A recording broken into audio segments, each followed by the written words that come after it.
Okay, I want to say a chiddush that's on my mind. And sometimes when there's something on our minds, the hashgacha is to just say it. And I need to hear it, so would you mind if I say it? Because that's really the truth. I need to hear it.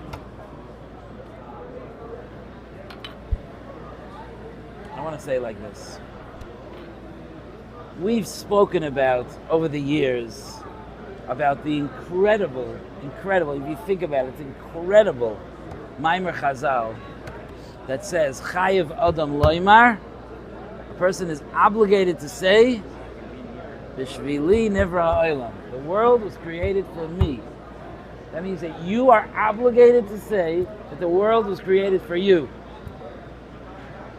Was the world created for you?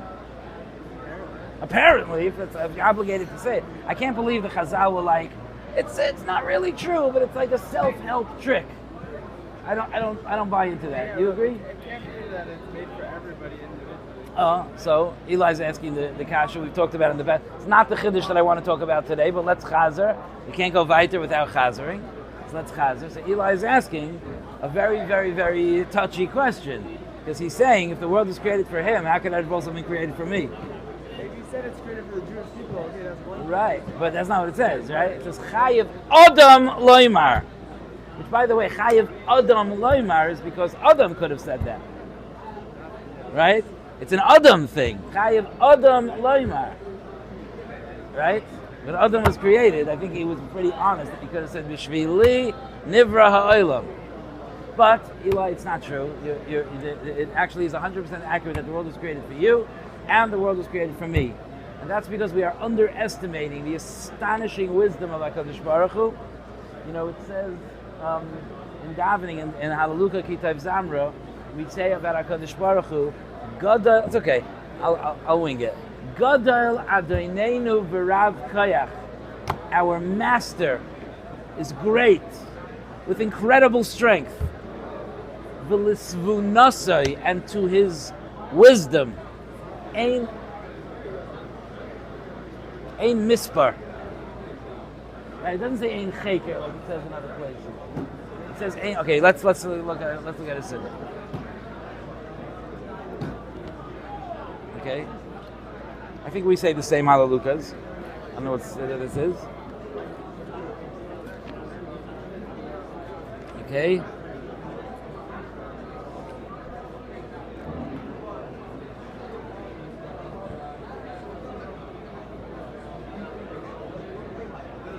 Yeah. Gadol Adonenu V'Rav Koyach. Not Vilisvu Nasai. That was my mistake. Lisvu Nasai, to his wisdom. Ein mispar. There's no number. What does it mean? There's no number. We actually measure wisdom with numbers sometimes. We do IQ tests. They have numbers. But Lisvunasai ein mispar means that HaKadosh Baruch Hu's wisdom is on a level that it's not measurable. It's not on a spectrum. In the over the years, okay, I don't know, I'm in a crazy mood today, but over the years, Superman has gotten stronger. Do you know that? Does anybody here know that? I don't know, who am I speaking to here? Okay, I think Superman was created in the 1950s or the 1960s. I think the 1950s. And he was a very, very, very strong Superman, okay? And he could pick up a car. By the time the 1990s or the 2000s came along, he could move a planet. That's a big jump between picking up a car and moving a planet. Picking a car is on a range. I could pick up a chair, maybe you could pick up a table, he could pick up a car. Moving a planet is like, okay, that's already fantasy. There's no such a thing. There's no such a thing as someone can pick up a car, but it's a measurable thing. If I would tell you that somebody in Australia, a place who is this unique thing, to pick up a car, you wouldn't tell me it's impossible. But if I could tell you I know a guy that can move a planet, you would tell me it's impossible. Okay, anyway, enough about Superman. But the point, I'm trying to give you an example of ein mispar means it's not measurable. It's unmeasurable. It's not measurable. There's no, it doesn't rate on the test. The test is obsolete. There's no makom for that test. the wisdom of HaKadosh Baruch Hu is not that like you're smart, you're smarter. I'm not, with all due respect, you're even smarter. HaKadosh Baruch Hu is even smarter. No, you're smart, and you're smarter, and you're smart, you're smarter, and you're smarter. I don't want to, okay? And HaKadosh Baruch Hu's wisdom is not definable based on this track of the conversation. Ein misbar, it's not definable. You hear what I'm saying? It's not. No. What? How did I just change the subject from B'Shvili Nevra Olam to a pasuk from Sukkot to Zimra? Because it answers your question. Because the truth is, Eli, that we live in many, many, many worlds at the same time. HaKadosh Baruch Hu needed to create a world where the entire world was created for you. Okay? Eli was created for you. For some reason it was necessary for you to have Eli in your life. Okay? I was created for you. Hashem thought it would be interesting and important for your Aliyah to have a little bit of a off the beaten path Rebbe who says weird things and talks about Superman in the middle of a Motzei Shin. That was, for some reason, I don't know why, but for some reason Hashem thought that was important for you. Your parents, HaKadosh Baruch Hu chose just for you. Your future wife is walking around somewhere. Hashem created her. She's here just for you. Okay, Gabe, there's no idea what we're talking about, but he was created for you. Okay? You know? Don't buy in so easily. Okay? But he was created for you. All of that was created for you, and I was created for you. And me, in order to be me, I needed to have a wife and kids and grandchildren, right? So all of that was created for you. But also in order to be me, I needed to have Rabbeim who had Rabbeim who had Rabbeim. Do you realize what a huge world was created for you? Trump, Putin, Zelensky, Netanyahu, created for you. Now here's the amazing, amazing thing. And HaKadosh Baruch Hu created the whole world for you. It's emes. B'shvili nivra ha'olam. However, this is all that I'm saying now I've said before. Okay, that's not my chiddush for today. But I have to get there. You know, you have to get to the makam of the chiddush. Okay? Now Hashem also wanted to create a world for me. So, it happens to be, this is the crazy, unbelievable, immeasurable wisdom of HaKadosh Baruch Hu, that the same parents that you need me to have in order to be the me that you need in your life, happen to be the parents that I need in order to have my life the way Hashem wants. Isn't that amazing? Not just that, I'm breaking your brain right now, okay? Okay? Okay? This psychedelics doesn't make you trip like this does, okay? Okay? Listen, not just that, think about it. You need a certain Rebbe in your life, okay? It happens to be the wisdom of HaKadosh Baruch Hu, I need a certain Talmud. And it matches perfectly that the role that I play in your life, with you as the center of the universe, is exactly links together with the role that you play in my life with me as the center of the universe. Okay, take that and add Binny to that. Suddenly it becomes crazy. I don't know if you know Binny so well. You guys don't know each other that well, do you? What? Eli, I'm talking about. You know Eli? Okay. For some reason, I can't fathom it, but for some reason, HaKadosh Baruch Hu felt that you should have Binny in your share. I don't know why. And he's a great guy. I don't know why. And for some reason, HaKadosh Baruch Hu felt that I should have a friend, Binny Sperling. And not just that, in a very unique way, that he knows my son-in-law from before he knows me, and the whole thing. Okay? The whole twists and turns of our relationship, okay? And that guy specifically, who comes with parents and a future wife and future children and Rabbeim and a history and good things that happen to him and some nasty things that happen to him and all of that leads up till today, you needed that guy in your share and I needed that friend. And Hashem fit together that he is to you exactly what you need in your world, and he is to me exactly what I need in my world, and you are to him what he needs in his world, and you are to me what your brain could multiply that by the entire every neshama in Klal Yisrael. I don't know if it applies to Goyim, but to Klal Yisrael. That's l'svunasai ein misbar. It's unmeasurable. Hashem's wisdom is unmeasurable. But anyway, Chazal tell us that a person is obligated to say the world was created for me. So what? I think that people mistakenly think that the world was created for me means that I should have confidence. I should feel good about myself. Don't feel like you're just a small nothing in the Bria. The world was created for you. And I don't deny that that's a tremendous message of the statement, B'shvili Nevraylam. You can't think you're a nobody if the entire world was created for you. You cannot think that, right? You cannot be a nobody who the entire world is created for. So anybody who's walking around feeling like, oh, nobody even notices me. Nobody has to notice you. This is all about you. So it's tremendous boost to self-esteem. But I want to contend that that's not the point of what Chazal are trying to say. Okay? Chazal are saying, B'shvili nivra olam, Chazal are saying that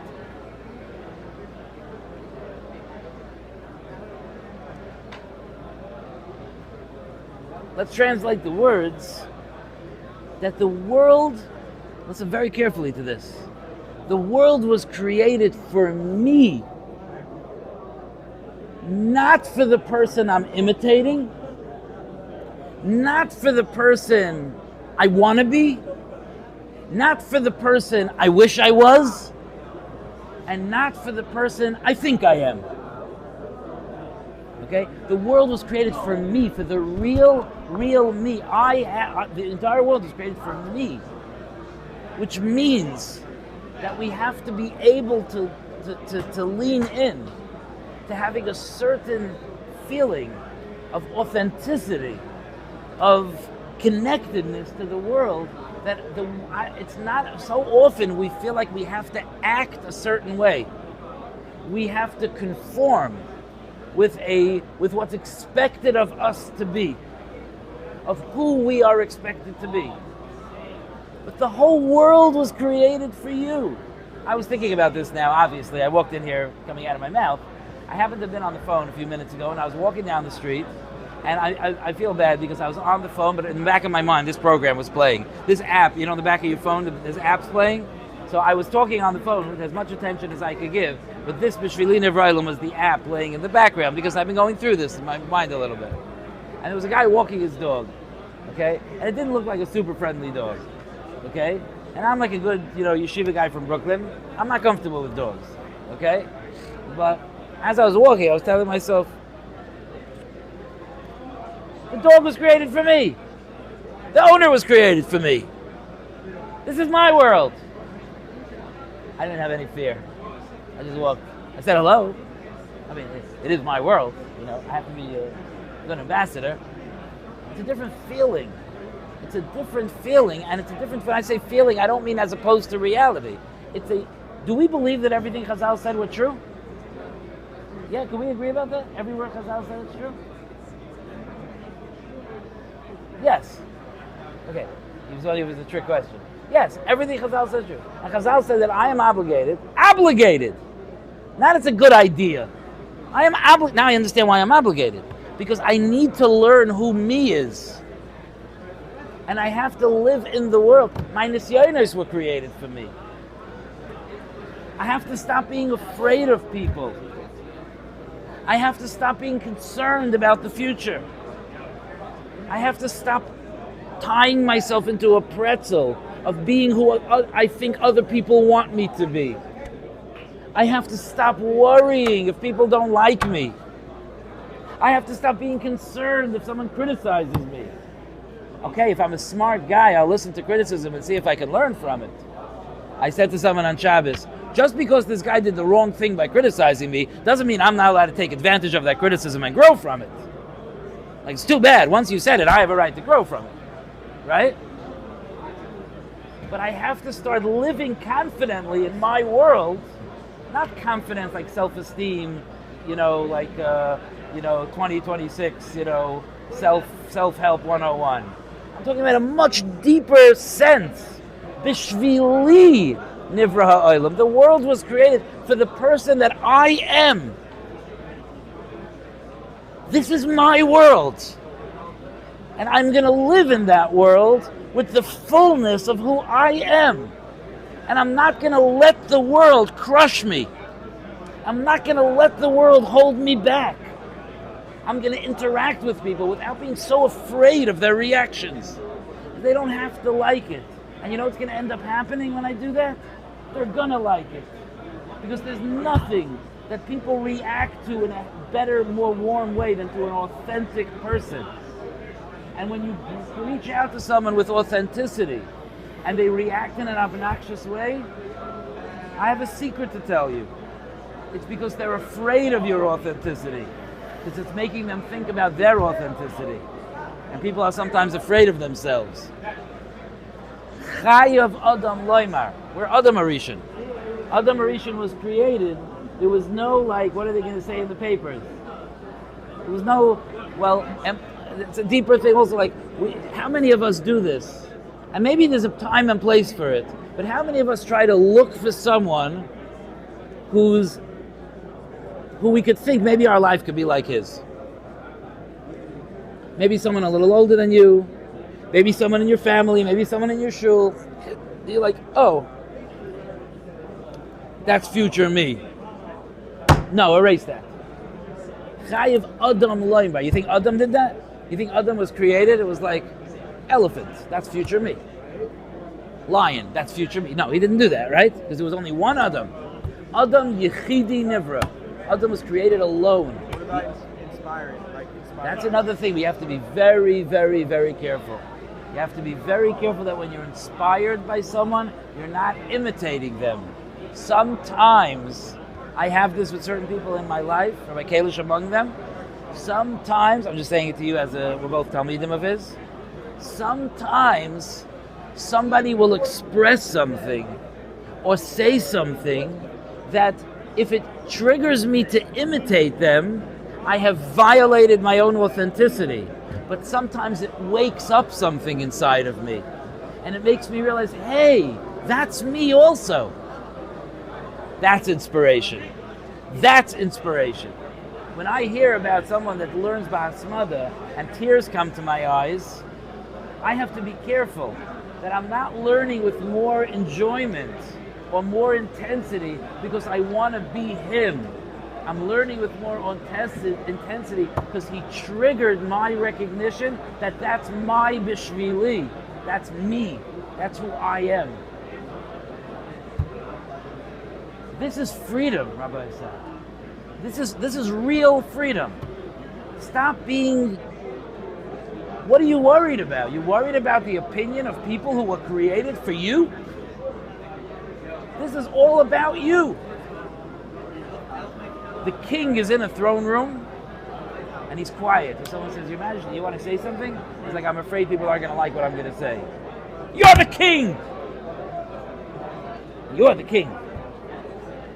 Bishvili Nivra Ha'olam. It doesn't mean everyone has to listen to you. It doesn't mean things always go our way. It doesn't mean things aren't difficult. It doesn't mean we don't have nisyonos. It means all of those things are part of what was created for you. Fear. We live with so much fear. Bishvili Nivra Ha'olam removes our fear of the world. This world is not out to get me. This world was created for me. It was for me. And yes, I might struggle to know how to deal with the challenges of this world. It might be a struggle for me. But Bishvili Nivra means this world was for me. Not for the fake me. Not for the imitating me. But for me, Bishvili, me. Which causes us to ask the obvious next question. Who is me? And that's where we have to be paying attention to discover ourselves. To figure ourselves out, to understand who we are. As we journey through this world that was created for us, for some reason, this group over here, HaKadosh Baruch Hu in your world sent you this message today. It doesn't have anything to do with me, because the world was created for you. Hashem sent you this message today. Hashem sent me this message today, sometime in the middle of davening. I can't really explain it. I was having a hard morning, I'm not going to lie.